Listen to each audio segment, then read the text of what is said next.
কথা ধারাবাহিকের আজকের পর্বে আপনারা দেখতে চলেছেন যে বুলি বলে, আমি তো লিখতে পড়তে জানি না, আপনি বরঞ্চ লিখে দিন। প্রত্যয়কে বলে। প্রত্যয় তো বুলিকে দেখেই অবাক হয়ে যায়। হুবহু কথার মতো দেখতে মেয়ে।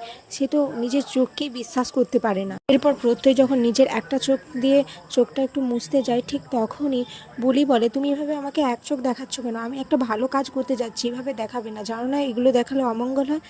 এটা দেখে প্রত্যয় তো অবাক হয়ে যায়, হুবহু কথার মতো একভাবে কথা বলছে। এরপর ডায়েরি লেখা হয়ে যায়। বুলি তার নিজের টিপস ছবি দিয়ে দেয়। এরপর প্র্যাটি বুলিকে দেখেই তো অবাক হয়ে থাকে। সে বুলির অ্যাড্রেসটা ছবি তুলে নেয়। এদিকে বাইরে বেরিয়ে এসে প্র্যাটি বিগ ব্রোকে বলে, তোর বেল হয়ে গেছে, তুই এখন বাড়ি চল আমাদের সাথে। এরপর সবাই মিলে কায়দা কানুনে সবাই মিলে অগ্নিকে তো বাড়ি নিয়ে আসে। এদিকে বাড়িতে এসে প্র্যাটিকে এভাবে চিন্তিত দেখে অঙ্কিত বলে, কী রে, কী হয়েছে তোর? সেখান থেকে দেখছি কিছু একটা হয়েছে তোর। এরপর প্র্যাটি অঙ্কিতকে কায়দা কানুন ঘরে নিয়ে গিয়ে একাভাবে বলে সমস্ত ঘটনাটা। অঙ্কিত সমস্ত শুনে তো অবাক হয়ে যায়, বলে কথার মতো দেখতে? আর পৃথিবীতে এরকম দেখতে হয়তো কেউ আছে, কিন্তু তুই ব্রিকবুকে এইভাবে বলিস না এই সমস্ত কিছু, এমনিতেই কষ্ট পাচ্ছে।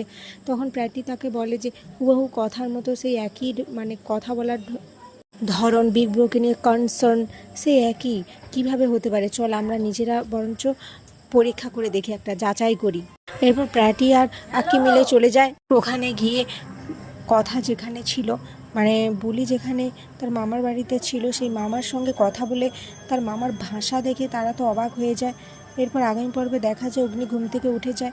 উঠে পড়ে সে চিৎকার করতে থাকে, বলে আমি এখানে কেন, কেন আমি এখানে আজকের পর্ব শেষ হয়ে যায়।